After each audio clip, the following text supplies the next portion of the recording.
Yep. Yep. Punch it. Live.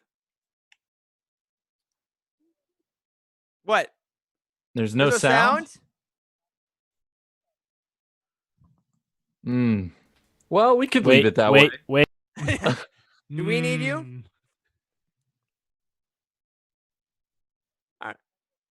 The stream and see if you can hear it. It might be friends. Jeremy, what's good? What's up? Can you guys hear me? If you can't hear me, Meg says she can hear me. Meg can hear you. It's this thing weird. Like it only shows my mic, like the little sound bouncing around in OBS if I have the settings pulled up. If I have it turned off, it shows nothing. What's up, Heather? Well, it's working for now. Bam, balam. You don't trust all of these comments from our amazing listeners that they can hear you?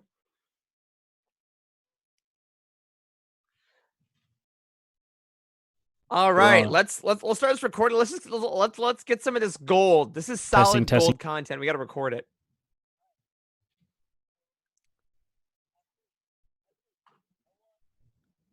Going. Not paying attention. Yeah, I got it. That was a buzzer beater. Oh, you just got there. Right at the clock. Whew. It's good. Is she sitting at her little gaming station?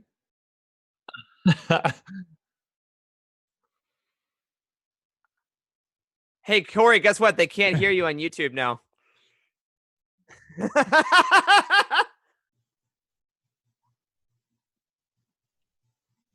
All right, here, while Corey's trying to fix this and probably going to fail. Should we stop recording in Audacity right now? Yeah, we should. Testing. Now it's going to be working. I don't know what the hell happened with that. All right, let's restart it. And also, we didn't start recording in Zoom anyway. Yeah, see, listen, I told you they couldn't hear me because OBS. Why would it lie to me? Why would it lie? Huh? Because our tech has always lied to us. Just Corey has the problem, as usual. You want to know what the problem is? I downloaded the Queen Shadow ebook today, and I should have done that. It screwed everything up. Yeah, I did all right, we're good. Mistakes. All right, you guys ready? Yep. All right, let's hit record in 3. Oh, son of a... Are you ready, Charles? Record in Zoom first. Okay, resume first. What are we, blind? What are we, amateurs? All right, go ahead. Deploy the garrison. All right, recording in 3, 2, 1, and go. Hopefully. Oh, man, there we are, baby. My mouse slid a little bit. I almost missed the record button. It wouldn't be May the 4th if there wasn't a little weirdness.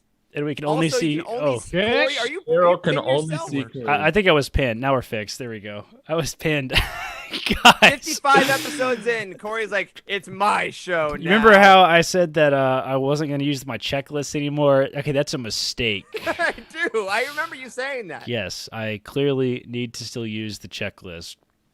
All right, guys, looks like we got some people here in our chat. Welcome, everyone. If YouTube decides to be a big ol' asshole again this episode, remember that we have a backup kind of in a couple places, so you can find it on Twitch. I think Wes should have shared all of that stuff in Discord so you can get to it. So just FYI. I'm sure calling YouTube a bunch of assholes isn't going to help. But you know what will help? Twitch one in just in case. You know what will help everyone? If we channel the power of May the 4th on episode 55 of the Living Force podcast. Welcome, everyone. Happy Star Wars Christmas. We are so happy to have you. We are going live Monday afternoonish evening. I am one of your hosts, Eric Eilerson, and with me, as always, on this glorious May the 4th holiday are the doctors themselves. We have Dr. Charles Henkel first today. What's up, Charles? Whoa, switching it up. How's it going, guys? Happy May the 4th. It's going tremendously. Camilla, thank you for the compliment on my shirt. I am wearing my Tano Her Universe shirt today in honor of the holiday. We also have Dr. Corey Hilton. Hello. What is crack-a-lackin'? And my wife. Hello. And your wife. We got puppies all over the floor, and it is a madhouse here right now. Absolute chaos. At least we have the calm serenity that is Wes Jenkins. Hello, Wes. Hello, everyone. Good to hear from you. The ASMR version of the Living Force is coming your way very soon. Guys, it's May the 4th, the With You Day. How has everyone's May the 4th been thus far? Man, it's been a hell of a day. We got a bunch of crazy news. We got an episode of the Clone Wars, the conclusion of the entire series. Man, we got a lot to talk about today. We totally do. You know what? Yeah, let's just jump right into it because we do have part 2 of our Lost Stars Roundtable. That is coming up in the main part of the show. So let's buzz through this May the 4th news we've gotten thus far. Again, we are recording at 6 p.m. Eastern Standard Time. So if you're listening to this later on in the week and they drop something at like 9 p.m., sorry, we ain't talking about it on this episode.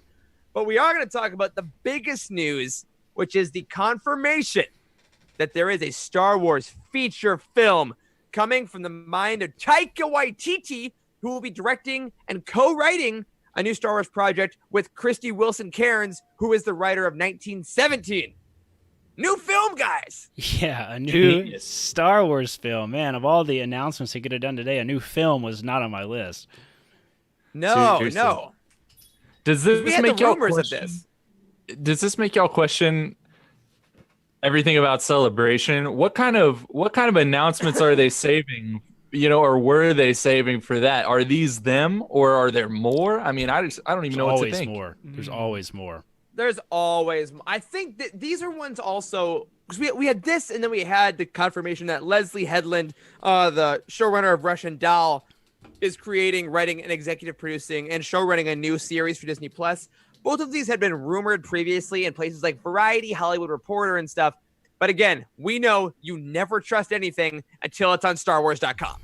So these did get confirmed on StarWars.com, on their official Twitters. So I think today was a good time to confirm things, right? Less so of like new announcements and more so like, yeah, that's definitely happening.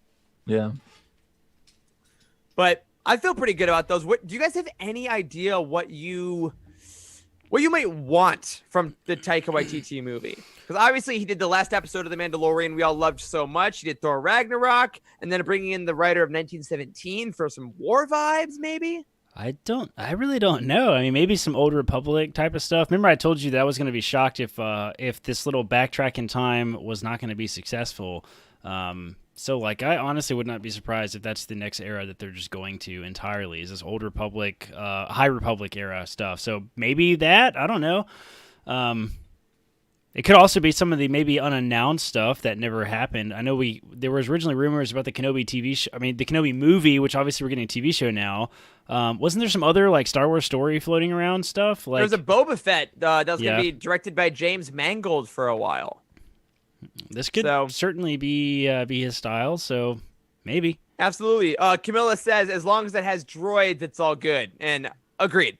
Taika with droids is like comic gold perfection. Yeah, agreed. Right? I hope they let it be weird. I've seen a lot of people tweet about that. I agree. I hope they let Taika be a little weird, because when Star Wars is a little weird, I think it's at its best. Yeah. Yeah. Agreed. So that was an awesome announcement.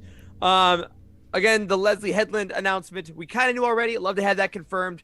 We also got the box art for Lego Star Wars, the Skywalker Saga, the video game coming out later this year.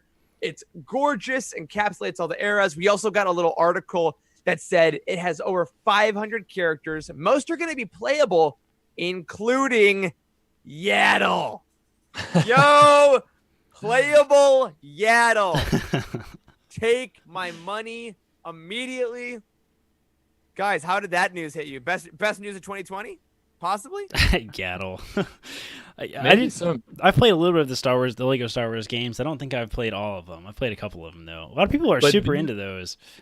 And these are importantly not like the old games with some new content. Like they're redoing everything, right? Like this is brand new. Wow. Yeah, it's not a re-release combo pack. It is brand new levels. You can apparently jump in at any point in the saga you want from the beginning. If you don't want to start in the prequels, you don't have to. Wow, that's interesting. And just there's going to be so many characters. And I'm going to say right now, this has to mean there's going to be playable Bail Organa if there's Yaddle. I mean, in terms of popularity, I feel like Bail is above Yaddle. Welcome to Eric's Corner, where we talk about Bail Organa and Yaddle, their Lego counterparts. No, if this comes out and you can play as Bail Organa, I will do a Twitch stream full playthrough of Lego Star Wars The Skywalker Saga as Bail Organa. You said it here first. Saying it now. So we're very excited about all of those. A lot of cool little tidbits of news. I doubt we're done. Actually, right now, I believe there is a authors panel going on with a few writers. There's a ton of live streams going on today, obviously, with everyone being home. So check a lot of those out if you want. Maybe some news coming that way. But we have our own news for after the show. I want to plug here real quick if some of you don't know what we're doing. Corey, what are we doing directly after recording this show tonight? Oh man, we are having our annual watch party every year for we happened by accident. I think 3 years ago, we all just on the team and the team kind of hung out. We watched episode 4. Yeah, watch New Hope. Yeah.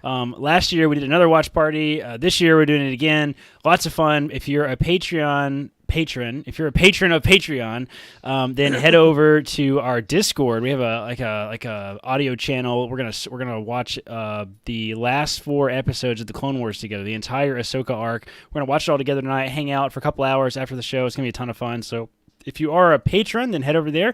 If you're not a patron, you still have time to send us money and join the party. So get in Discord if you haven't already. $1 gets you in. A dollar gets you in.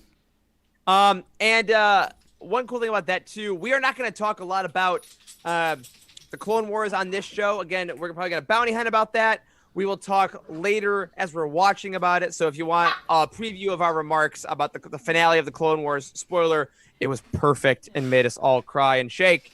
Then make sure you head over to Patreon on Discord after the show today. Couple of updates on that Patreon. Speaking of which, we have some new patrons, gentlemen. We have 2 guys I want to shout out. First, Alec Householder, a buddy of ours who played Battlefront with us. Corey, a buddy of yours, joined our Jedi High Council. Sure did. Absolute champion. Appreciate that.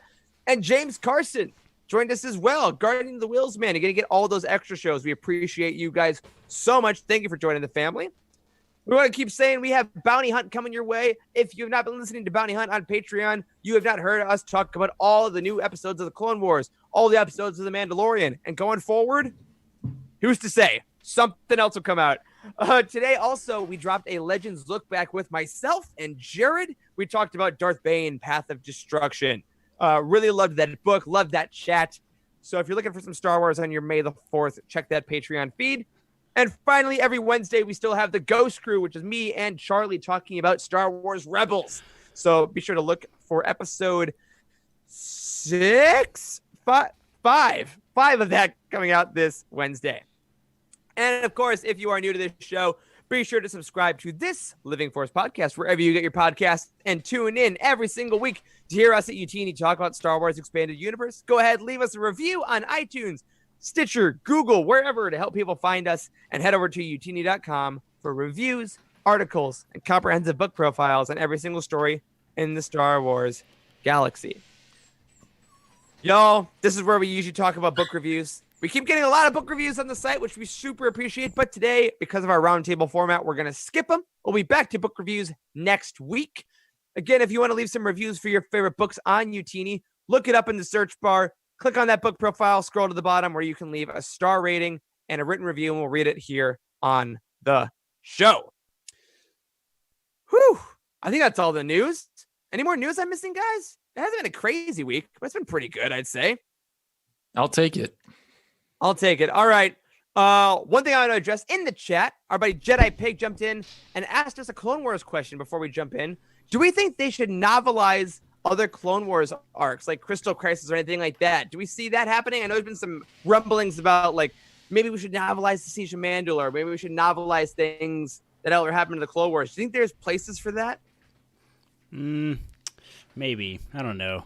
It's not gone super well, I think, in the past when they've done that, just because it creates continuity errors like when they novelize stuff. So I have mixed feelings on that. It's hard enough to build the film, so I would like it if they had other stories that were going to be in season 7 that didn't get to the point that the ones did that we obviously saw, like Dark Disciple.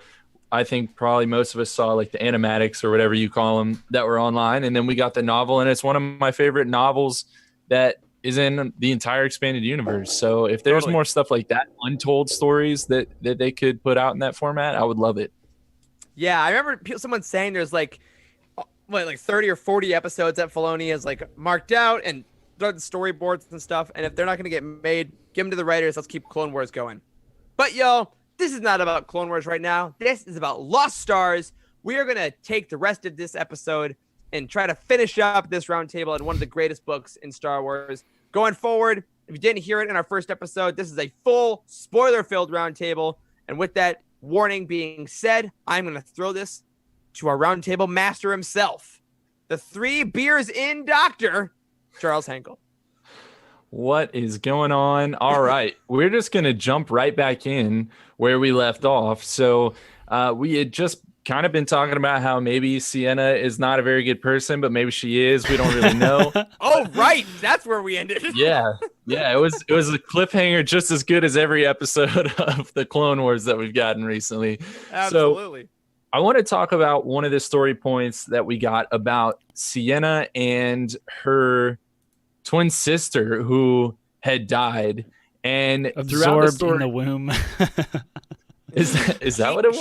I don't remember. She consumed her. I didn't don't think about recall it. that. I did think about it throughout the book, though. I was just like, medically speaking, did they say what happened? Like, was it like a, I don't know. This is dark, but was this like a? I think she just died. Was it die like shortly after birth type of thing, or was this like Yeah, a I think so. resorbed No, in the I think womb she was kind of supposed thing? to be a twin. I think it was a womb absorption. I think that's Is this- that's the impression that I got too, which makes the whole like look through my eyes kind of dumb in my opinion. I think you guys are having one of those fake like memories that some people have, like the spelling of Berenstain Bears has changed. Have you seen these? What? No. There's like a all right, this is so off topic. There's a subset of people out there who believe that the spelling of the Berenstain Bears has changed. Oh, if you remember those yeah. back in the day. Yep. There's also a subset of people who have this collective memory that Nelson Mandela died while he was Died in prison. It's Wow. there's weird things. Look these up. Anyways, this is not one of those. Hopefully, Conspiracy But theories I- with Charles, the no matter podcast what by Utini.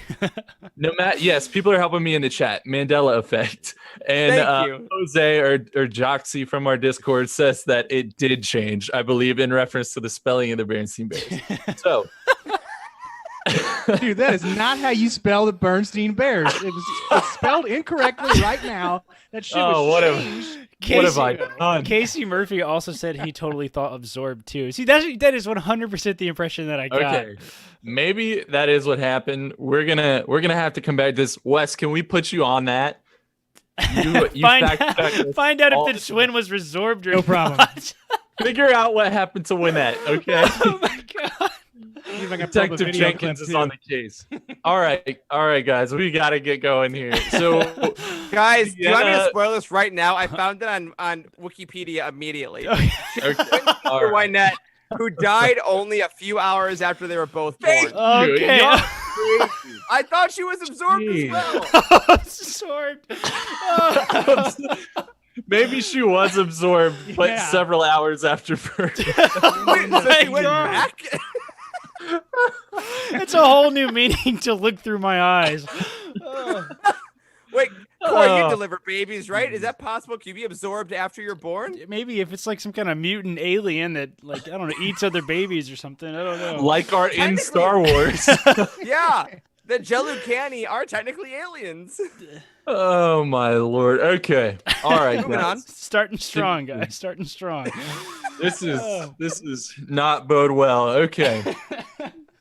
So throughout this story, for y'all that do remember the facts of the story, Sienna says, "Look through my eyes," and she's saying this in reference to her twin sister Wynette, who died several hours after being born. Yes. And I thought that was a really interesting thing to do on Claudia Gray's part, and I think it was actually kind of a message to readers in a lot of ways to help us kind of re-examine the parts of the Star Wars story that maybe we've become numb or desensitized to, like the destruction of Alderaan, etc. And I wanted to know if it managed to serve that purpose for you. Whenever you heard Sienna say, "Look through my eyes," did you tend to look a little closer at what was going on? And if not, then how did it function for you? To me, it wasn't. I thought less about the resorbed sister, and I was more interested in. I was more interested in the fact that, like, whenever the line comes up, like, "Look through my eyes," it's like it's a nice little phrase that points out like a moment of character development for Sienna, because it's like she's experiencing something that she's finding profound, and the stuff that she finds profound throughout the book it varies a lot, whether it's like a space image or like flight. Like there's a lot of really cool stuff that sort of applies to. But I think it's character development. Yeah, I agree. I'm on that part. It's kind of like when you see someone like a kid in a movie witness something horrible, and their parent is like, "Don't look away. Like look at this. Remember this." It's kind of Sienna's way of keeping herself accountable. Like even if I want to look away from something, if it's too hard or something like that, then maybe this will force me to actually look at it and be accountable and actually feel like I need to remember this because my life is valuable, because even though my sister didn't live, I have a responsibility to observe these events and to grow and to learn because she couldn't. It's like living in honor of somebody. So I agree. It was all for Sienna, I think, almost more than us. Okay. So I'm really trying to get you guys to sympathize with Sienna. I want to come back from last week. I love Sienna. I don't know how we spun out last week. We really did, but it's a really good story, and I think it helps us to kind of experience these events along with Sienna and kind of grow along with Sienna. Another reason that you might sympathize with Sienna and also with Thane is there's a major plot point in this book where basically the instructors at the Imperial Academy set up Sienna and Thane to have an argument, right, by faking the sabotage of more or less a school project. And they did that to make them believe that they had betrayed each other. And the whole point was to ensure that they were loyal to the Empire as opposed to one another or to Jalukan or anything that came really before they became officers in the Empire.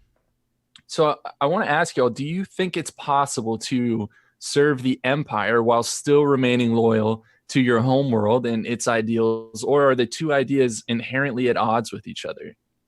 Ooh, that's a good question, because it kind of brings to mind like the idea of like treason against whatever your government power is at the time, because it's like everybody feels some sort of sense of nationality, I think, and patriotism towards whatever their government or country or whatever is.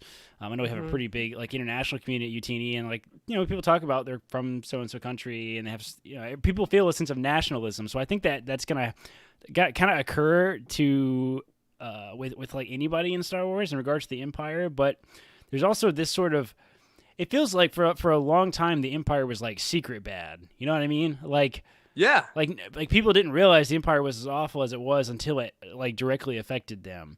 Their mom was put in a labor camp or something like that. So does it directly go at odds with like, can you be loyal to both? I think to a certain degree, and I think we kind of see that over and over in Star Wars, that like characters try to be loyal to a home planet or the Empire, but they fail at one of them usually, it seems like.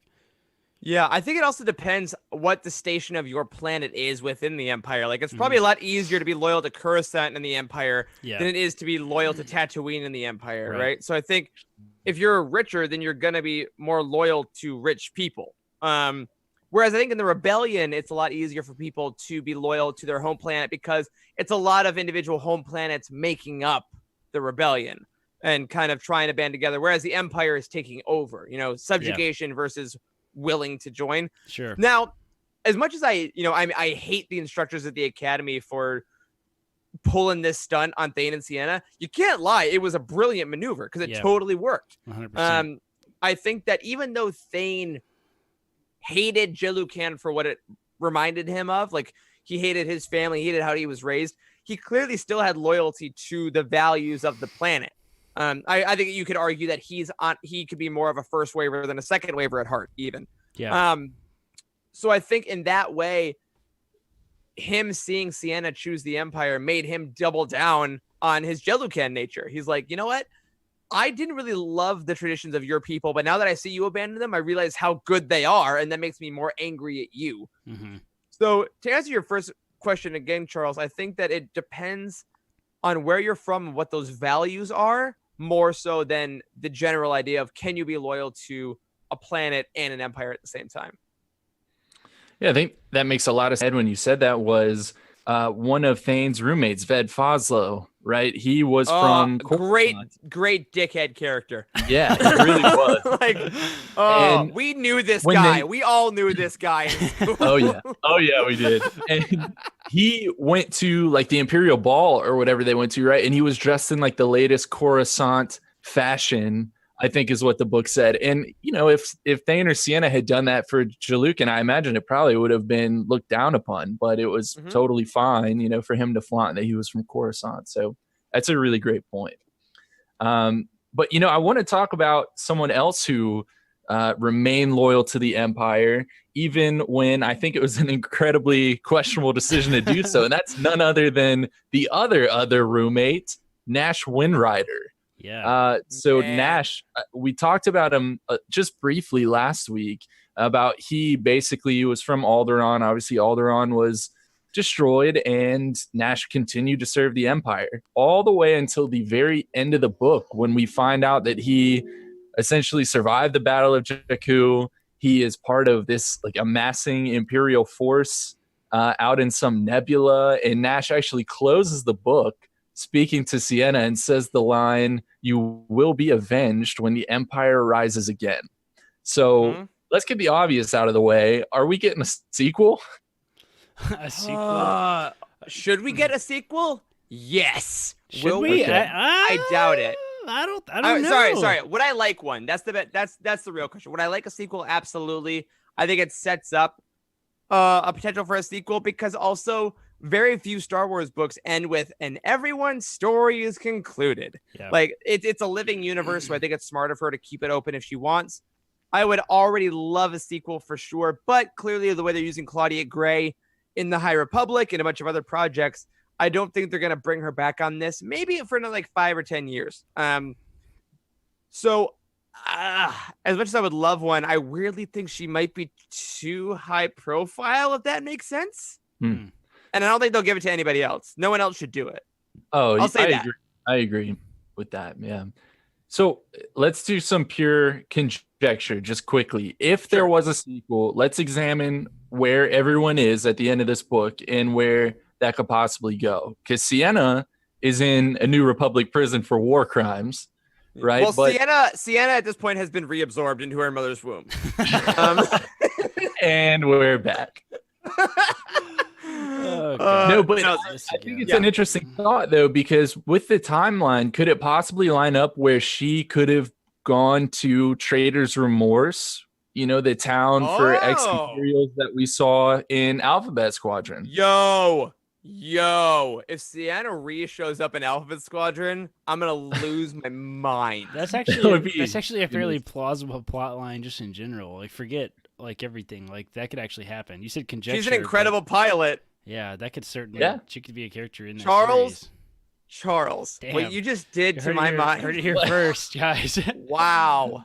I'm just saying it could be cool, or she could rot in prison. I don't know. All right, Thane. He's still a military member with the New Republic, right? And it seemed clear that he intended to stay in that role, right? So, I mean, he would really go forward and he would be part of one of the forces that we see in the sequel trilogy, Do you right? think you think he could walk away from the rebellion if they like really try to prosecute Sienna and stuff, though? I think I agree with Thane. What Thane says at the end of the book, though, is that I don't think they would. I do think that there's a possibility of, like, you know, she's under your care now. You got to make sure that she's out of here. If she messes up again, it's like a probation thing. Mm-hmm. I honestly thought back in the day we were going to see Thane in Star Wars Resistance. I thought they would bring him in as a kind of a cameo character. But I think he's flying in the New Republic military alongside Poe, personally. That'd be interesting. I think that's where he ends up. But I think there old by is then. something to, like, in the sequel story, quote unquote. Thane and Sienna are both flying with the New Republic military eventually, and they hear that Nash is like somewhere trying to basically stir up another rebellion group or starting with the First Order or something, and because they know him best, they're gonna go try to take him down together. I think that's the next story. Yeah, so help me understand Nash, because he's kind of the last one I wanted to touch on. And I get, to be entirely honest, a little bit thrown in the post ROTJ timeline, like which group is which. So Nash is with this Imperial splinter group, essentially, right? And they're out in the Queluhan Nebula. I just read that. I don't remember that. Nicely done. And my Wow. question, like, is that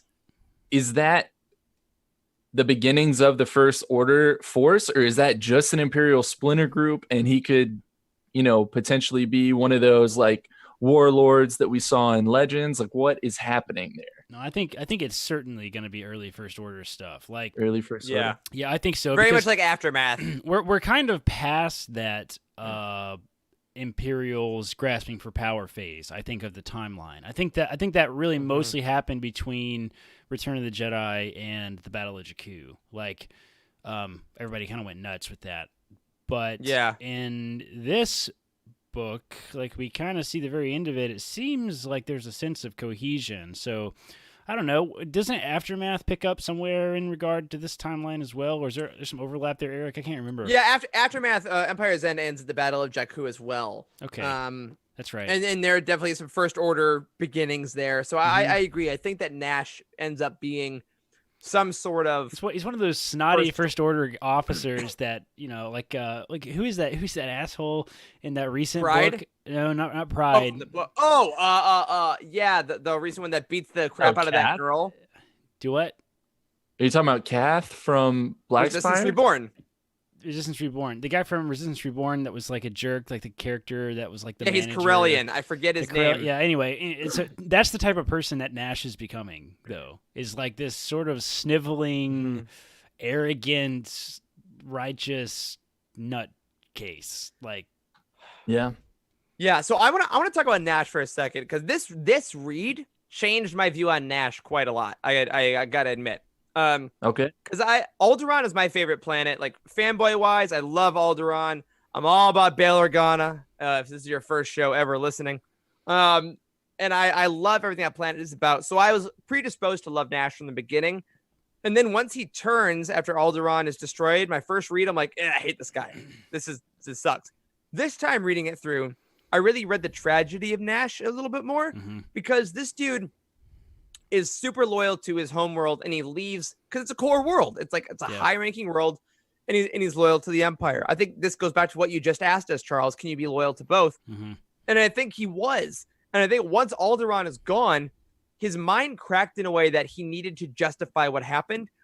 And if the Empire is wrong, that means he pledged his loyalty to the wrong side, and it killed his entire family. yeah, But mentally, if he makes the decision, I actually pledged myself to the right side, and the only way that I get to sleep at night is by doubling down on how much I trust them. yeah, totally. Because then I can be okay with it. My conscience can be clear that my family were traitors, and if the Empire will kill my family, then whoever else they kill, I'm fine with. Because there's no way that he loves the people of Tatooine or Endor or Jakku more than he loved his own family.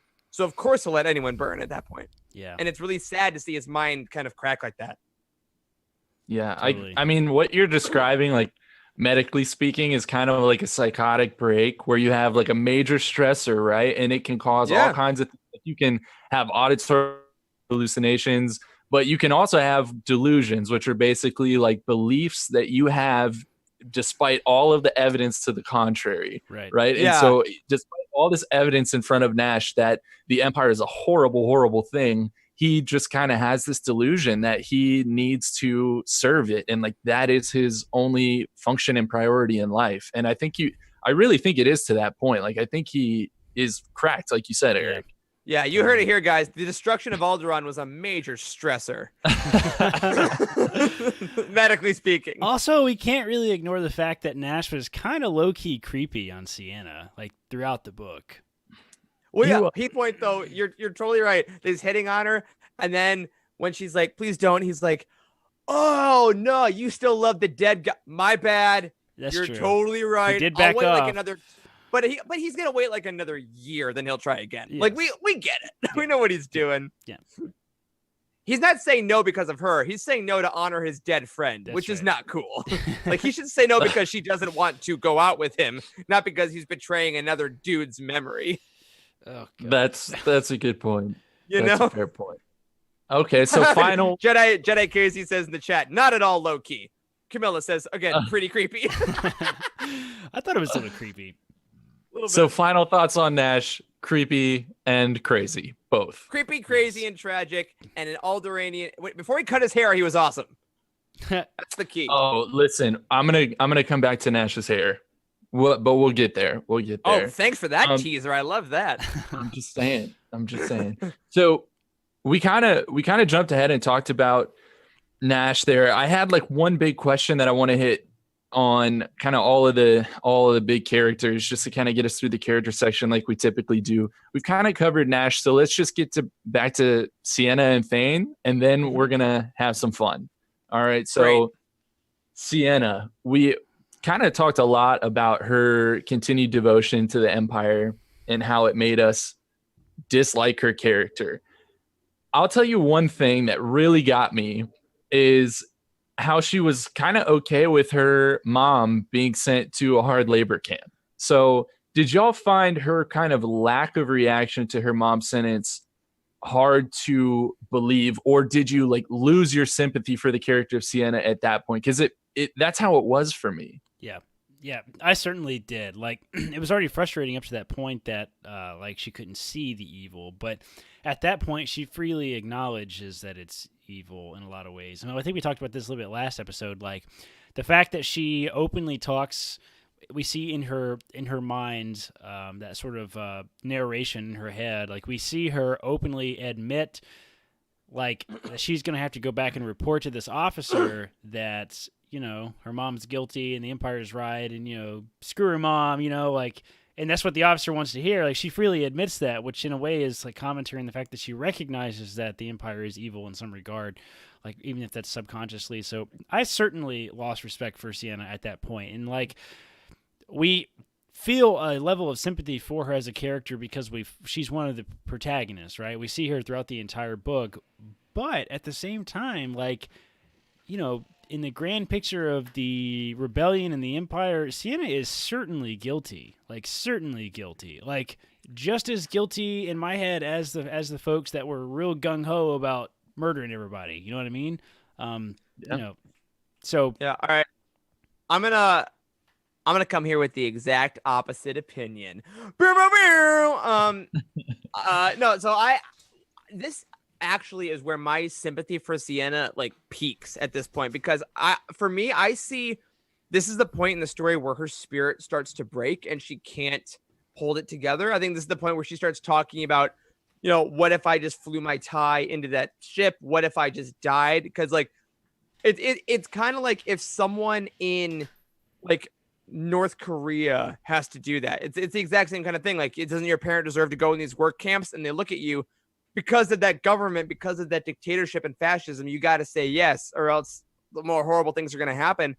But I think that Claudia Gray wrote her in a way that you could see how much it would gnaw at her, and it started to build inside her how much it hurt her to have to say that. And I think she was totally stuck, and I felt like this sympathy for her being stuck in this cycle of abuse, but the abuser was the machine Empire. Yeah. So I think that I saw her having to do these things she didn't want to do, and every day she probably died a little more inside. And I think honestly the fact that she almost died at the end of the book is what ended up saving her life, because I think that even if she had survived that crash, she would have found another way to die very soon if Thane hadn't got her off of there. Yeah. You know, I know there wasn't that much time story. It really got to me that she never even asked about her mom after the Empire was overthrown. Like, she never asked Thane, like, hey, did the rebellion go and find all these people that were enslaved and whatnot and free them? Like, is my mom okay? That never happened. No, she didn't. She completely sided with the Empire. It pisses me off. Yeah. Everything you said, I can ignore all of that, Eric. But you know what I can do? I can ignore what Charles is about to say, because I'm saying we gotta take a quick break. We're gonna be back right after this to talk about how wrong I am, how wrong Corey is, and to have some quote unquote fun, according to Charles. We'll see you guys in a couple minutes. Sienna sucks. We're out.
expectations, but like, We're live. ooh, that would have been cool. At the Respect Live. We're still waiting on Charles. I hope he doesn't come in and be like, "What up, mother effers?"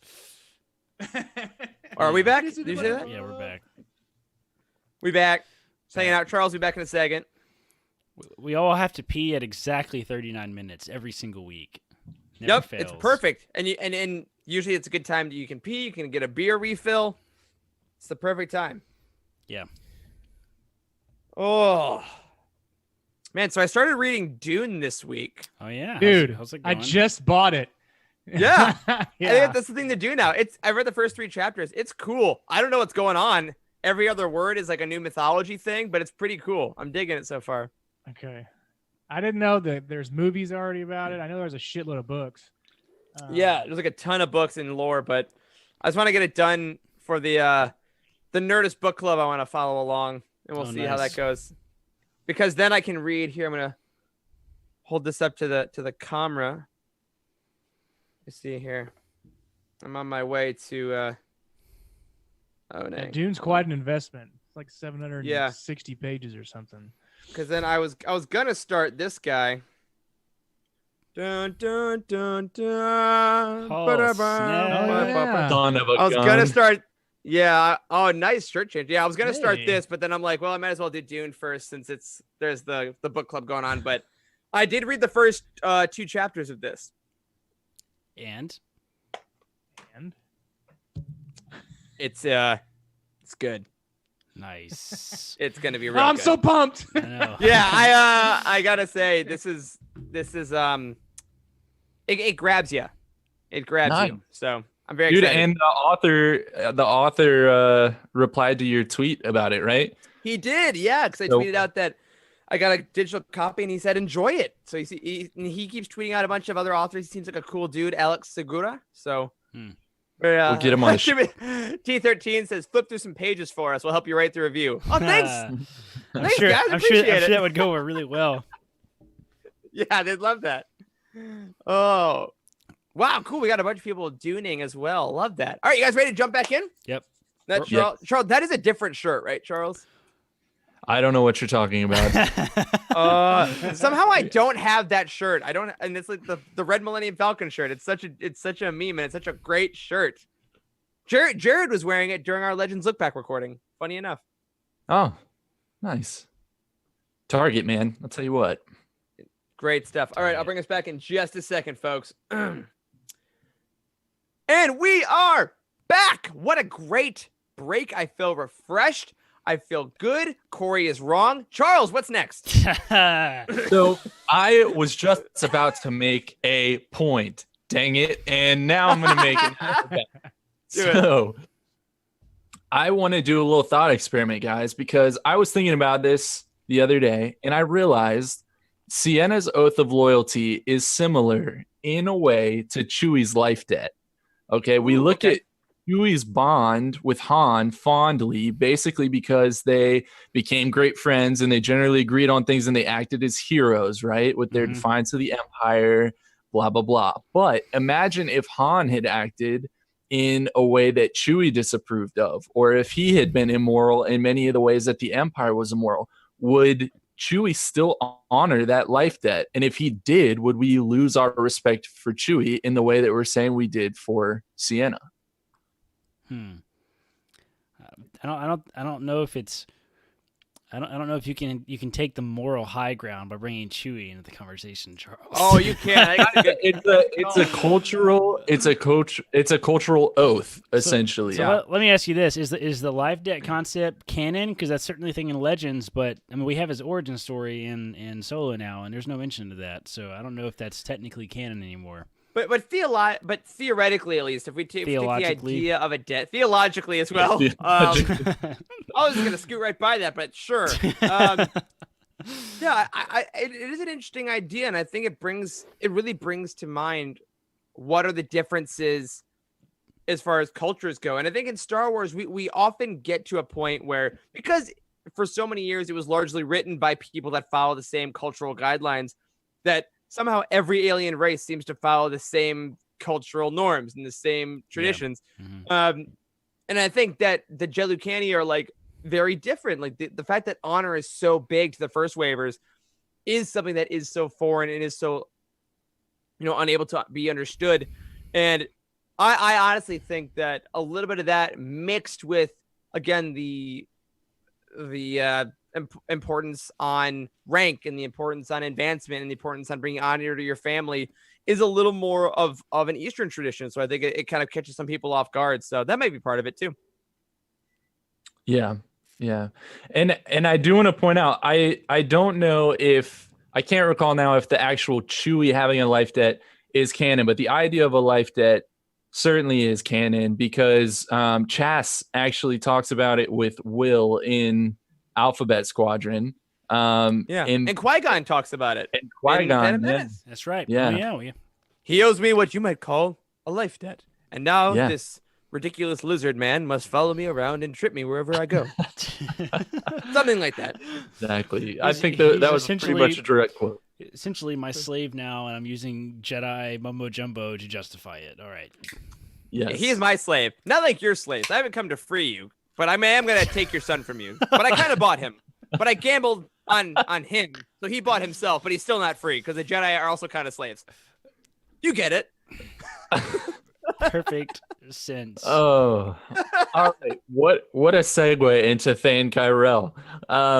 So basically, my question about Thane, before we kind of wrap up this character section, is: was Thane ever truly devoted to the idea of the Empire, or was it all about the opportunities for him? And was it all about Sienna for him? That's a good question. I think it's a little of both. More opportunity, I think, than anything else. But, I think he fell into the trap that a lot of, young folks run into if they view the military as this big glorious thing, right? And after they've fought and done some stuff they're not proud of, they sort of backpedal a little bit, which is, that's natural and comes with experience and that sorts of things. But I think it'd be hard to argue that he was ever truly loyal to the Empire. Like truly. He seemed to really not have a lot of difficulty walking away from it, and at least to me. Yeah, I agree. It's like Sienna says when they get to Coruscant. She said Thane couldn't understand it. And she was like, I was ready because I've been excited to come here, and you were only focused on getting away from Jelucan. So, like, Thane's life has always been about getting away from his homeworld, getting away from his father, specifically getting away from his family. So it's been based on running, and that's why flight was such a big thing. We talked about that last episode. So I think his life has been about escaping things, and it's been about running with Sienna. So the Empire just happened to be the thing they were both on. If the rebellion had set up academies on Jelucan or something, then he probably would have joined that as well. I don't think he actually cared. And then, like, the second he realized how horrible the Empire was with, like, cool, I'm done. And the way he talked about it was specific too, because he's like, of course Sienna would leave. Like, it wasn't even a question to him where he was going. He's like, oh, well, duh. It's just a question of when. So I don't think he was ever actually dedicated to the cause. It just was a means to an end. It is amazing. Okay. Yeah, it is a little amazing to me that Thane never recognized these traits that well in Sienna after all of the time that they were together. Like hindsight, man. We get it. She sucks. All right, you said it, not me. No, I think he did recognize a lot of those things, but he wanted to save her from those things. Yeah, he was. Right? I just mean like throughout that he was always very convinced that she was gonna turn, right? Like always, but like we see How Palpatine. It's the love of his life. No evidence. Oh wow. Okay. Ever. Also.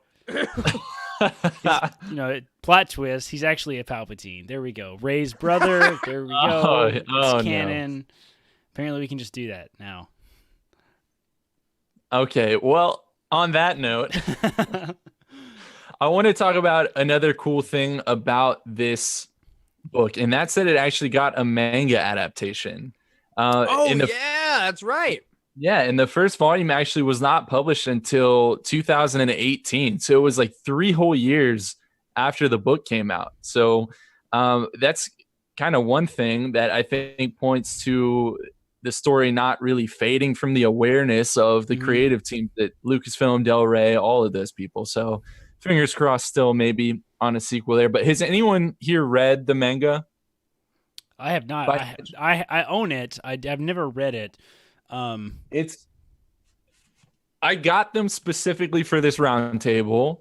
There's Nice. 3 volumes, and I read them in like the past week or so, and it's really good, and it's actually really different. So I wanted to like give it a shout out for anyone that really loves this story and wants to kind of re-experience it in a new way.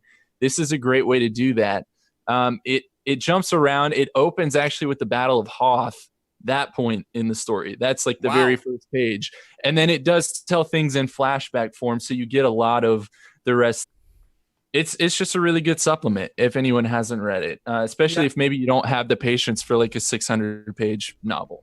And I know that there's also the Leia, Princess of Alderaan got adapted into a manga as well. I believe at this point, at this point, I believe it is still only in Japanese, except there's someone online that's going through and translating every issue that comes out into English slowly. So if you do some Googling, you can find it. So if you're a manga fan, 2 Claudia Gray books right there. Yeah, that's awesome. And it also kind of changes a couple of different things in the story. So one, I think having visual representations of the characters is always really nice, just like how we got, For sure. you know, the Alphabet Squadron promotional portraits that they release. But there are also actually some slight deviations from the story in this versus the novel. So there's just like as a teaser, you can go and find them all yourselves because I would recommend picking these up. But at one point, Pan and Sienna are actually holding each other with knives to each other's throats. And this is not in their final showdown. This is not in the final showdown. So is it in the sex scene? It's I mean, I don't know. Also not in that scene. Tradition. You know, one other deviation that I thought I would point out is that absolutely no one's hair in this manga is regulation military. Check out Nash. Oh my God, Nash is awesome. Literally none of them. Picture. That's funny, man. But it's really good. So go and check it out if y'all have time. But guys, I think we are at the point of talking about some Easter eggs, connective tissue, and just general observations as we like to do. All right. Number one thing, it starts with its own crawl. This novel actually has a crawl, and that's something that we don't typically see unless this is a novelization of one of the films, right? So how do you like that? Is that something that you want to see moving forward with novels that have nothing to do with the films? It depends on what we're talking about. I think that these High Republic books probably need a crawl to establish, the state of the galaxy. That's the important part. I always found the crawl. So comics have the crawl. A lot of single issues even have crawls, which is pretty crazy to me. Like every single issue in an arc will have a crawl, which I find pretty tedious, to be honest. Like a lot of times only like the last paragraph really changes though to like update. Yeah, that's true. So I definitely thought it was interesting. I wonder if that's something that they played around with early on, because this was one of like the first books that was published in new canon. So I wonder if that's something they were playing around with and decided not to do going forward. I don't know.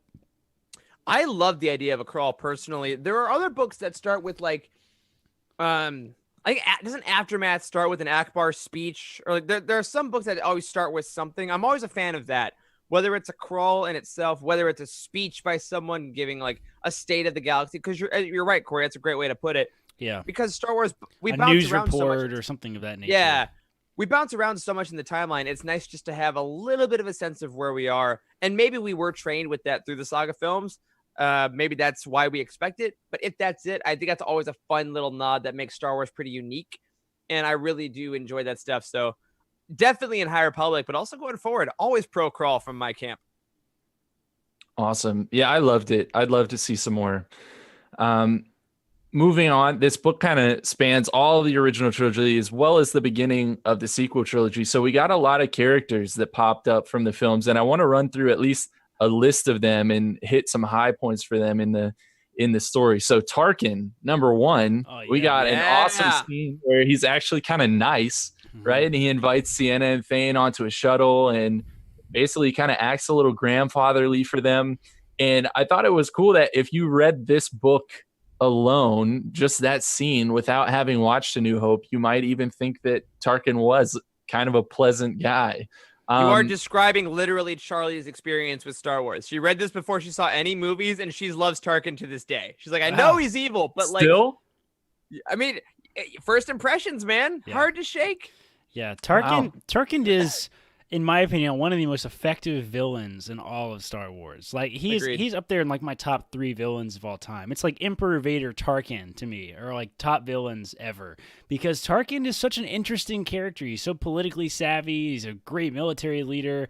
Like good to the point that clearly evil, but also just so focused on like the true mission of the Empire. Like he just has no regard for morality or anything. So I thought it was a fantastic cameo. And Claudia Gray totally nailed him as a character, too. Like, he was spot on. Like, the way that he was, like, nice, but also, like when he was being nice, like, you remember he says something to the soldiers that are around. He's like, see, fellas, it takes just a strong hand or something like that. Like, he offers... He says, never hesitate to use the lash when necessary, but there are moments when the lure is even more effective. Oh, my God. See, that's like... Great. That is such Tarkin. Oh, my God. Like, seriously. Fantastic.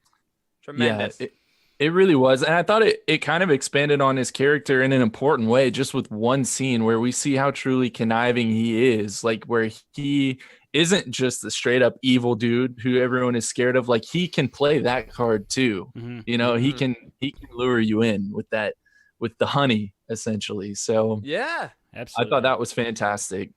We saw a lot of other Imperials too, obviously. Admiral Ozzel, the guy who Vader force chokes through the TV screen. Oh my God. Sorry, Casey called Winter Brad an epic asshole in the chat. I was choking my drink. Well, that's accurate. Yeah, Winter Brad was the guy we couldn't think of earlier from Resistance Reborn, who like beat the crap out of his young female subordinate. Yeah, that was him. He is also an epic asshole. So is Tarkin, for that matter. So is Ozzel. Piet was in here too, the guy who immediately replaces Ozzel. Wedge was in this book, guys. He recruits the Rebel Alliance. That was awesome in this book. It was good. He really was. Wedge just hits different now, doesn't he? After having Resistance Reborn too, he does. Yeah, he does. I would love to get some standalone Wedge stuff, like something that's homage to the old X-Wing series. Like maybe they'll give him like a big role in the Alphabet book, like. Maybe. The rest Aftermath does some great stuff. I really like Wedge in Aftermath. I mean, obviously I said on our roundtable he was like my favorite part of Resistance Reborn. Yeah. But I hear you. That has been one of the biggest, I would say, points of contention probably between old Legends readers and current canon is Wedge's role differentiation. Yeah, he's pretty ignored, honestly, in new canon. Yeah. Outside of the very, very new stuff. But like I would love to see again what is like the X-Wing stuff from Legends, like peak Rebellion versus Empire Wedge, like in the middle of the military type of stuff. I would love to see that some way, somehow. That would be sick. Yeah. A comic series, maybe? Kind of like Poe, maybe? That might be cool. Yeah, because they would have to make it different enough from the X-Wing series that it's not them being like, just go read the X-Wing series. Yeah. Because, like, you can, and that's that whole story. So they'd have to have a reason for making it different, so it's not doesn't just feel like rebranding Legends. Maybe a sort of a Top Gun-esque type of series with shirtless volleyball all the time. Absolutely. Wedge is kind of like he is the Top Gun, like he's the instructor of the academy or whatever. Nobody can beat him. That'd be sick. I'd love to see that. You know who Goose would be in that scenario? Oh my God, Dak. He was also. I swear to God, Charles, if you bring up Corn Horn in this episode, oh my God, no, he's not a canon character. Congratulations, you played yourself because you just brought him up in this episode. Amazing. Did it yourself? No, but really, Dak was in this book. He was Luke's gunner in Empire Strikes Back, the guy who says, "I feel like I can take on the whole Empire by myself," and then immediately dies 3 minutes later. That was good. Historic. To get a little bit of time with him. Spoiler alert. It was fun reading him because you're like, yeah. Like Thane's like, oh yeah, that guy's awesome. And I'm reading it, I'm like, oh buddy, no. he had like just hit a death stick before going into battle, and he was like, I can do anything. And invincible. All right. Yeah. We also saw General Riken, who, obviously just had a recent triumphant return in Resistance Reborn. So that was Yeah. cool. God, at the All age of what, like 130? Like, dude must have been like ancient in Resistance Reborn. Yes, seriously. He was giving Yoda a run for his money. We saw General Mating, the guy who looks to me like he's from a bad episode of Undercover Boss, wearing a wig, rocking a side dude with some eyeliner. Sorry Mini if I'm throwing Bothans died shade to at bring you. us his information. General Nadine. Well, and then Mon Mothma, the actual leader of the entire rebellion, was in this book. Yeah. God, And- with one of the best scenes in all of canon of I'm so drunk. Do you know what girl is real pretty? She's bad now. And Mon Mothma's like, let it out, buddy. Oh, she's like any good RA that should be patting him on the back, being like, "You're gonna make it through this." That is so Seriously, ridiculous. I just can't imagine. That was such a great turn, and it didn't reveal the fact that it was Mon Mothma for a really long time. yeah, like a whole chapter. Yes. In a weird way, though, to me, that scene was like showing us the difference between the rebellion and the empire in like the everyday kindness. Can you imagine Palpatine taking care of a drunk person and how that would go? No, they died. Yeah, he would have killed him. Palpatine stumbling across a drunk stormtrooper in the hallways of the Death Star. Oh my like, God. what would happen? He would kill them. Like Mon Mothma is like, "Hello, drunken frat boy. You may lead the battle. Like, are you sober? Are you okay? Have a biscuit. Go." And Palpatine's like, "Betrayal," and like, just Yes. immediately destroy them. Oh man! All Mon right, Mothma so is the Professor McGonagall of Star Wars. that's You're not wrong. She's like, "I'll be firm with you, but I'm gonna be really, really cool on the down low. Like, just like meet me in my office. I got treats. Like, I'm cool. I'm a cool mom." oh man. All right, on page 36, we get the quote, "Most planets had myths and legends about twins." Resorb twins, apparently. It was a comment about Sienna and Wynette, but I think it's also kind of a reference to Luke and Leia as well. Oh yeah, for sure. It's kind of a cool shout out. On page 39, we get a Mace Windu reference. Sienna and Thane are studying galactic history, and Mace Windu is the answer to the question, who was the leader of the criminal gang that interfered with a legal execution on Geonosis, thereby sparking the Clone Wars? And that is freaking hilarious. Not It's a only does great Mace way get to his say it. hand cut off, electrocuted and thrown out of a like 8 million story window, he also goes down in the history books as the leader of a criminal gang. He was done wrong. If it helps, if you've watched Clone Wars, he's also a total asshole. He is, there's man. that. This recent Clone Wars arc has just completely solidified the fact that Mace Windu is in fact a giant asshole. Like, Listen, Stay tuned later in the Discord for more on that. oh, I God. was rewatching it. Part of my May 4th celebration today was rewatching Phantom Menace. And for some reason, this one line hit me different on this watch. And I don't know why it was, but whenever Qui-Gon says he's found the chosen one and like when is it? Yeah, when he says he's found the chosen one and the Sith have returned because he's just fought Maul. And Mace literally basically goes, I have a hard time believing the Sith are back and we don't know about it. But he hits like a high note at the beginning. I was He like, dang, does. He does. He's such an arrogant he's asshole. Like, so in rude.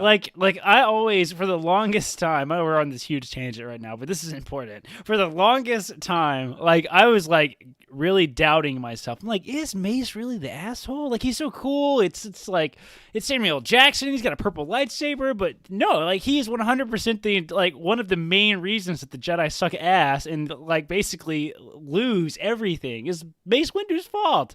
Because he's Yoda's right-hand man. He's like his little demon, like talking in Yoda's ear about all the shit that's happening. And I think Yoda he fell for it a lot, it sounds like. Do you even vapod, bro? It's like, Oh shut my up. God. Oh my God. Care about yes. Form 6.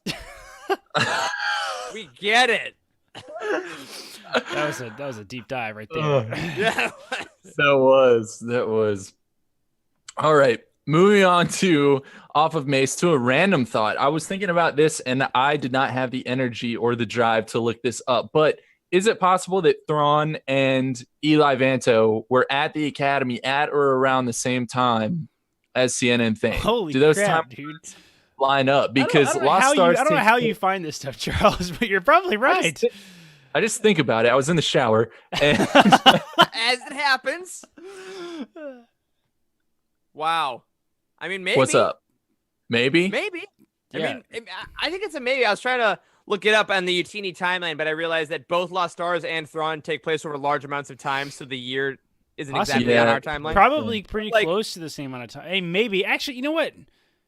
I think Thrawn was at the Academy before that. Like, it had to have been before that because they're young. Like, this is like, how much time are they in the military? Are Thane and Sienna in the military? Like, what? Like four or Not 5 that- not that years? If long. even that, like 2 to 4 years. Like, Sienna talks about being, let's see, they're 18 when they graduate, and she talks about being 25 and becoming a like commander of a Star Destroyer. Remember? So what is that? 6 Yeah. years. So there's our time right there. So 6 years. I don't know. See, the movies take place I don't know. over 4 years. If Thrawn was really in it, I would 100% expect Ved Foslo to like go commit a hate crime on him, like this blue prick or something. Like, and be like, oh, what was that? I don't know. But Yeah. Thrawn wasn't written until after this book. I Maybe believe, Ved right? was one of the guys that beats up Thrawn randomly. You remember that part Yeah. of Thrawn Yeah, where yeah. like random group comes and just beats him Yeah. up for no reason?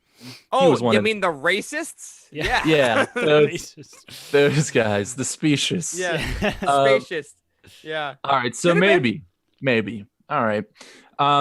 Page 149, we get a reference to the events of Rogue One. And it's basically says the rebels were a ragtag bunch of malcontents reduced to terrorist acts because they lacked either popular support or military might, or so they had all believed until recently when the rebels had struck at them from a hidden base. To the undying shame of whatever complacent imperial officials were responsible, the rebels had actually won the engagement. Not only did the Empire have to bear that incomprehensible defeat, but it had also lost vital intelligence information.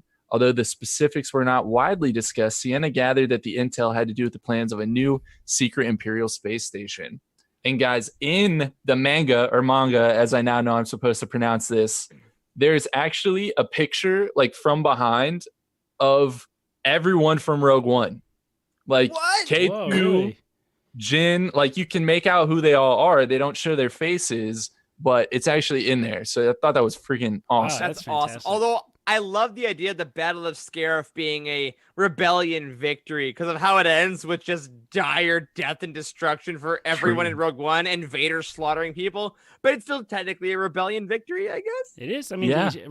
Princess Leia gets away in the. Yeah, no, you're right. It Yeah, is. It's just totally it's is. funny to think of it in those terms because again, I just watched Rogue One today in honor of May the 4th, and it ends on such a hard note Mm. that you forget. God, that I ended love when- Rogue One so freaking much. It is so great. Yes, it is. Oh man. All right. So page 151, we get the scene from A New Hope when the escape pods are all shooting out of the ship before it's been captured. And an Imperial, you guys remember this, one of the Imperials says, there goes another one. And then he's told not to fire because there's no life forms on board. That's the one that obviously R2 and C-3PO are in. We learn in this book that the guy who said that, there goes another one, was sitting directly next to Sienna. So if you're watching the movie, Sienna was literally just off screen. You just missed her. That's funny, man. Yes. That's funny. love that. that. Was also retconned in the what's that book called? From a Certain Point of View. Of the guy Yep. was like he didn't want to mess with his like his statistics. score. He didn't want to mess with Yeah. his kill streaks, his Because they were, like, KD ratio, if you will. Yeah, they would like get demerits or like something on their record if their accuracy dipped below a certain level with organic targets. It's a lot. It is. It's They are all it is gold. quite the retcon. One of the biggest stretches I think of the entire book. Oh man. All right. Page 158. Thane says about the Death Star, this place is the size of a moon. So Nice. obvious reference to Luke and Obi-Wan in A New Hope with That's No Moon. That's no. Mhm. Page 168, we get the quote, these terrorists had gambled on the proposition that the Empire would never strike back. That wording is an obvious reference to episode 5. Thank you, Claudia Gray. Excellent work. Page 170, after Alderaan is destroyed, Thane is sent by the Empire to Dantooine, the fake location of the rebel base that Leia tells Tarkin in A New Hope. And that means that Tarkin lived up to his promise in the film whenever he responds to Leia, "Don't worry, we will deal with your rebel friends soon enough." He actually does send people there. Interesting. So that's cool. Side tangent, Dantooine is obviously one of the major planets in the KOTOR game. And like there's like a secondary Jedi base there and stuff. Do you guys think that the rebel base had anything to do with that? I mean, that's thousands and thousands of years ago, but I wonder if that's why they chose Dantooine. I don't know. Maybe. Also, I think I've told you guys this before. I legit thought Dantooine was a fake planet she made up until I was about 22. Like she was looking out the window. Dantooine. They're just totally fake. That is funny. I'm like, oh, she means Tatooine, but she can't say that, so she changed the name. So that's actually a good point, like just in general, because you could probably easily get away with making up planets in Star Wars, because there are literally thousands and thousands of planets. Like, what if the amount of Tuines there are? Yes, Zitoine. Yes. She could have named anything, and Tarkin could have been like, that's interesting. Never heard of it. Has anyone heard of this planet? Like, is this real? We'll check it out. We'll check it out. Somebody bring me a map. I need to see if this is a real planet. All you have to say is, "Oh, it's just beyond the outer rim." Yes. Oh, yes. Yeah. Exegol? I've never heard of it. That sounds fake and the dumb. hell is an Exegol? Oh, all right. On page 173, we get the quote: "The vast majority of Imperial officers remained in service until they hit mandatory retirement age or died, whichever came first." I'm sorry, what's that age cutoff? Because your boy Tarkin's looking about 95 and change. Seriously, I don't think it applies to him. It doesn't apply to him, I guess. And I guess it doesn't apply to the rebellion either with Reich and goodness. All right, page 182. Jude actually found the weakness to the Death Star and intentionally placed by Galen Erso, and she puts a report in, and no one cared. And love it. That's so Imperial. They would never listen. Read the reports. Abandon the station during our time of triumph? Surely you're overestimating their odds. Tremendous.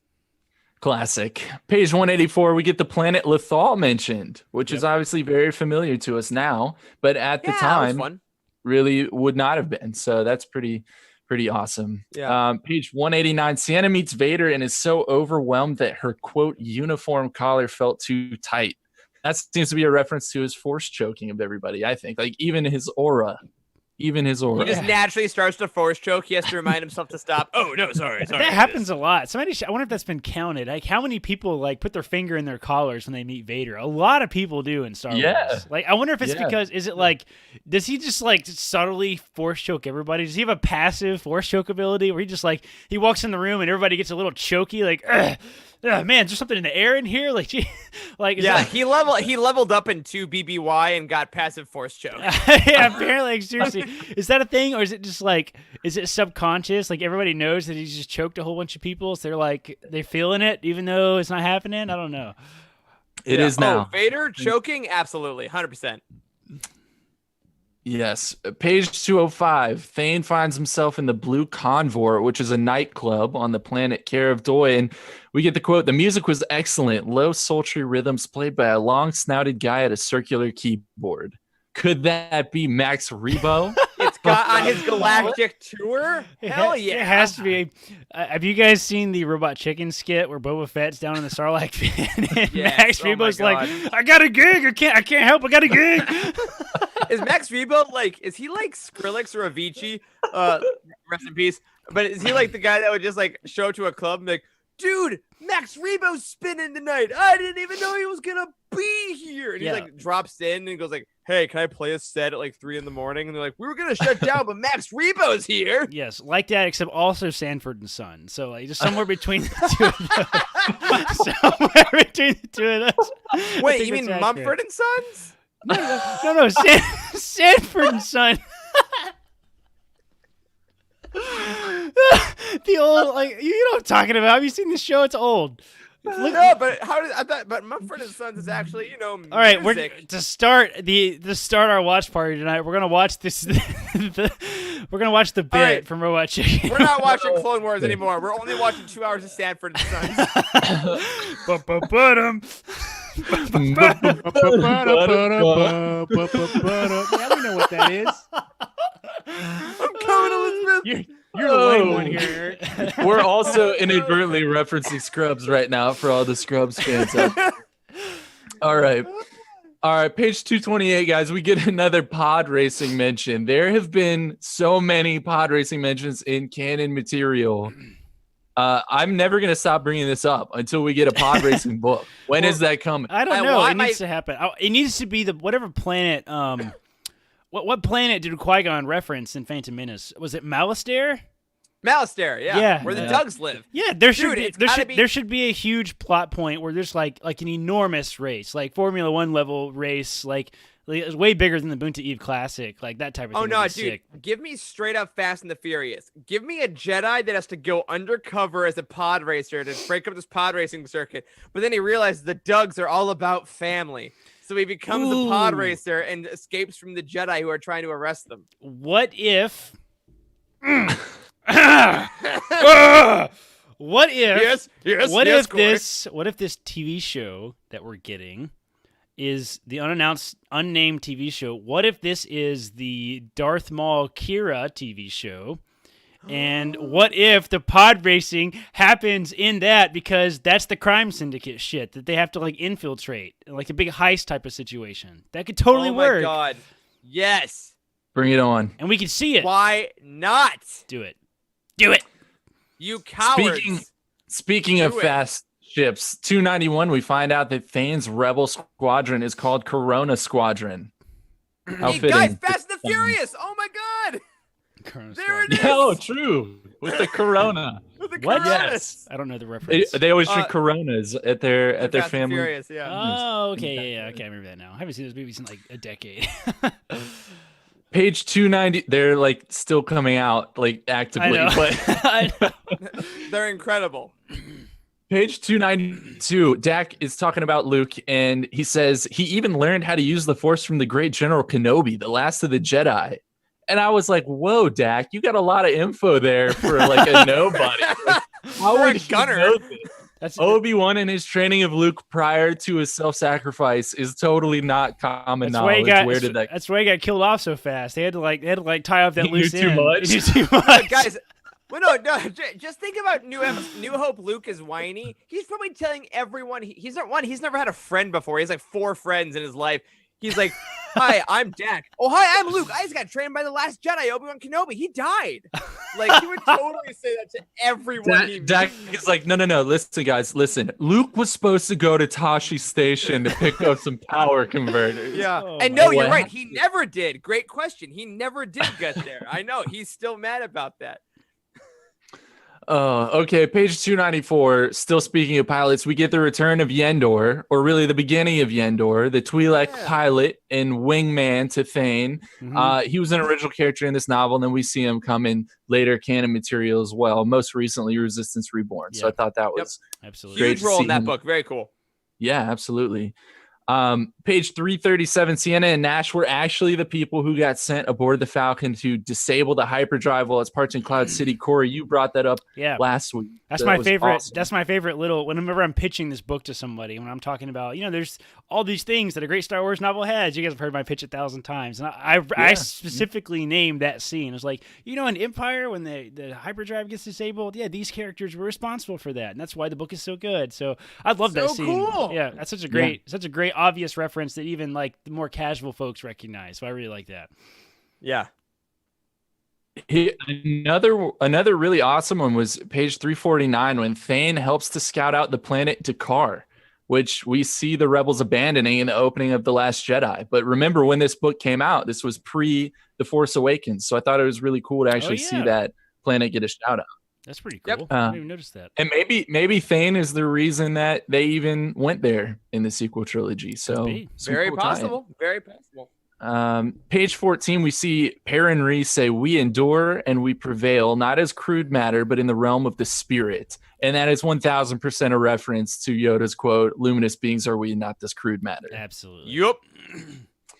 Page 408, the planet the rebels briefly inhabit that is too small for a name and only has a number designation is called 5251977 or May 25th, 1977, the release date for the original Star Wars film.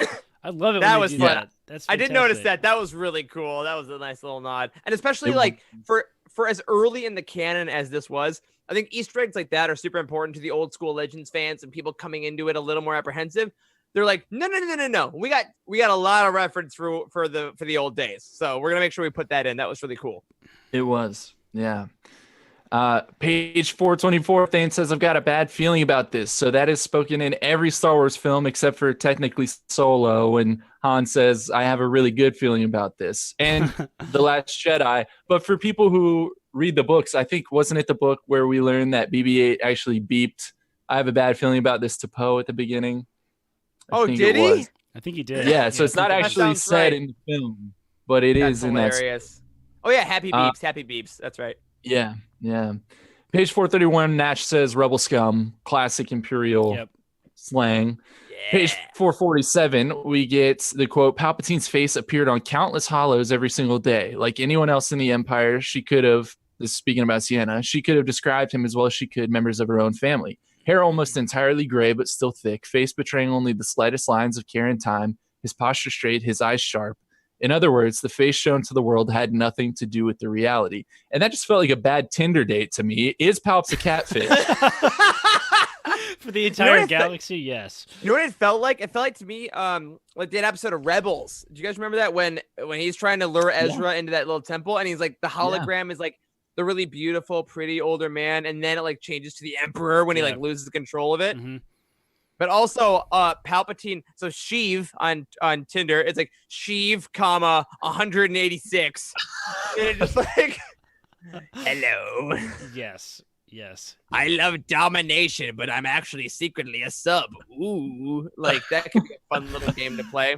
Dark. Speaking of, That is the dark side, indeed. All right, we're almost there. We're in the home stretch. Page 450, when Dak, again, I'm coming back to Dak. When he's speaking to Thane basically thinks to himself, Luke Skywalker again. Thane managed to keep from rolling his eyes, but Princess Leia he admired. It's funny to think that really, despite Luke being the hero in the eyes of the audience, even some of the rebels just really don't like him. Like they view him as this guy that just keeps popping up. Like, yeah, like why do we care? This guy has not been in the military ever. He's a general overnight. Right. exactly. And that goes back to what Corey pointed out, I think last episode too, about whenever Solo and Calrissian show up and they're generals in the final battle as well. And Thane thinks to himself, like, who the heck are these people? So, Exactly. Luke is also like a leave all the time. Yes. Yeah, he would just not show up to rendezvous and all kinds of stupid shit. And then also like he was a cocky little asshole. Like he came in and they're like, you know, it's only 3 meters. You're like, we got to get freaking missiles in 3 meters. And Luke, who's never been in a battle before, is like, oh, that's easy. I used to shoot that shit back home all the time. Like I used to bullseye womp rats. Okay, guy. Calm and down. this motherfucker is just like, Hate him. Yeah, exactly. That's in the Family Guy special too. I brought this up last time. I'm bringing it up now. He like asked Luke to come out in the hallway immediately he after. pulls him aside. He's like, what was that? He's like, hey man, that was not cool. Everybody. Yes, that was really funny. I remember that. That's Oh man, those are so good. Okay, we're getting off track again. Page 483, Masameda is mentioned as, quote, trying to keep the Empire together after its fall. And I never even really thought about the fact that he was one of the most powerful people in the entire Empire, and he survived the Battle of Endor. Also, he had like some authority apparently. Like, what the heck's up with that? Yeah. That's interesting. Yeah, exactly. You know what I think of every time that you think about Masameda like holding the Empire together? It's that episode of The Office where Kevin makes chili. He's like, oh no! Like, that's totally Masameda trying to keep the Empire together. We have had more references to other TV shows and franchises than ever before, and I love it. Oh, Masameda God. is the Kevin of Star Wars. Yeah. Yes. All right. Last bit here. Really page cool 486. Jedi Sith fight. I'll leave. Sorry, that's one of my favorite moments in all of Star Wars. He just leaves this awesome fight. Go ahead. Yeah. Get us out of this. All right, page 486. Thane visits Naboo, and he actually parks his ship right by the Palace of Theed. And the rebels actually go on to discuss Otoh Gunga and how there was like some weird dessert there. I don't know. It got a little bit weird at that point. But how awesome was it that we also got some prequel love in this book that already showed so much to the original and really the sequel trilogy as well. Phantom Menace specifically, too. So yeah, Otoh Gunga, the Gungans. I mean, we went there. And so that goes to show that Claudia Gray is a fan of all Star Wars, and that's what we are on this podcast as well. That's why we love her, I think, as a creator, or one of the many reasons. And I think that's just an awesome note to kind of end all of this connective tissue and Easter egg talk, is just to say, God, I love Star Wars, and happy May the 4th, everybody. So that's it. Let's go around and quickly re-rate this book 1 to 10. We had a couple 10s last time. Let's see if they changed. Corey, you start us off. I'm sticking to 10 out of 10. This book is fantastic. It's really great. A really great introductory book is what I was trying to say. If you've never read a Star Wars book, Lost Stars is still universally the one that I'm going to recommend you read. Yes, it's a young adult book. No, that doesn't matter. There's so much amazing stuff. The book has everything that a really great Star Wars book needs. I'm not going to give you my pitch again. It's really good. 10 out of 10. You should read it. Boom. So you stayed at a 10. Eric, you are also at 10. Let's hear it. I'm sticking to that 10 as well. This is, it's incredible. It's got everything you need. The characters are amazing. Give it to someone who doesn't know what Star Wars books are. Give it to someone who is a little bit scared of jumping in. They're going to be hooked like every single one of us were. I love it. I need the sequel, but even if we don't get it, I'm going to reread this book time and time again. 10 out of 10, baby. Yes. All right. And Wes, you had actually not quite finished it the last time you rated this book. So how has that changed now that I'm presuming you're done? Yes, I finished it. I can't give it a 10 out of 10. I don't think I can give any book a 10 out of 10. God damn it, I'll give it a 9.9. And here's my thinking. I didn't know, unlike you guys, I didn't know what I was getting into in this book. I thought it may have been like in between certain aspects of, say, like Return of the Jedi and The Force Awakens, but I didn't know it actually went through the original trilogy and then some, and then encapsulated some of the parts from their original trilogy movie scenes. So that's what's really brought me in. And then just the very end when I was like, oh, that's what the book cover looks like and what it's supposed to mean. that kind of bumped it up a couple notches, right, to 9.9. Yeah, love it. Absolutely. And I am kind of similar. I can't give books 10s. I just can't do it. So I'm going to give it a 9.9 as well, Wes. So I'm with you. Right. Wait, so if Charles and Wes cannot give 10, that makes it a 10. That's the top. So it's kind of a 10. Score regardless. It's a perfect score. Yeah, I mean this book is like the amazing. teacher hands you your term paper back. There's not a single red mark on it, but it says 99. You're like, oh, excuse me, ma'am. I don't really understand why. I don't see anything wrong with the paper. Oh, you see, there's always room for improvement. I just can't give a 100%. I don't know what it might be. What? That there's nothing wrong with the paper. Why is it 99? Forgot the comma in the middle of that paragraph. And there's that one for you. You're going to see future celebration, maybe not this next one, in a Utini t-shirt that says 9.9 out of 9.9. Oh my God, perfect. 9.9. Only note, too much Dak. I'm not wearing a shirt that says too much Dak in public. People that don't know Star Wars. Fine. Sorry. 9.9, not enough womb absorption. Okay. All right. Eric, take us home, please, sir. All right. Yes. So thank you all for joining us. Part 2 of this perfect book, we will say. Lost Stars, one of our favorites. Thank you so much also to our patrons that made this roundtable possible. Again, this was a goal we reached. Thanks to your amazing support of this show. We're so glad you guys picked this book for us to read. We're going to come at you next time for a lot of new Patreon rewards, so keep your eyes peeled. But, my friends, that is going to do it for this week's episode of The Living Force. If you're new, don't forget to subscribe to this show wherever you get your podcast. Tune in every single week to hear us at Utini talk about the Star Wars Expanded Universe. If you want to buy this book or any others, and you want to help support this show, look up your book on Utini. click the Amazon link on the profile or the Thrift Books link or anything like that. We have a couple other affiliates, and we'll get a few cents to help keep the lights on. If you want to help us out more directly, you can find us on patreon.com/Utini or on TeePublic, where our shirt designs, including our new Lost Stars shirt, are now live. If you are an Inquisitor tier or up, you would normally head to Patreon right now to join us for Aftermath. Corey, what are they going to do instead? Watch Right party! now, Woo! Watch party! Head over to Discord. If you're a patron, the Watch Party voice channel. Go to the voice channel. Join in there. We are going to be watching the Siege of Mandalore together. All you got to do is join that channel. We will be there in just a little bit. But if you are already on Patreon, now is the time for you to upgrade to enjoy all the great benefits of the show. And if you become an Inquisitor, you can get our normal Aftermath show, which is going to be continuing next week. A special thank you to Drew Eberando, Patrick Ortiz, and Alec Householder on our Jedi High Council. Thank you to Timothy Dunlap, Russ Orlando, our Alliance High Command, for your amazing support of this show. You can find us on Twitter. I am at Eric Eilerson. Corey is at Doc Star Wars MD. Charles Zetzi Hankel. Special thank you to Matt Davenport, our amazing editor. Freddie, our producer. Wes, our community manager and host. Thanks to Corey, Charles, Wes for podcasting with me. Everyone in the chat for hanging out. And as always, may the 4th be with you. Happy Star Wars Day, everybody.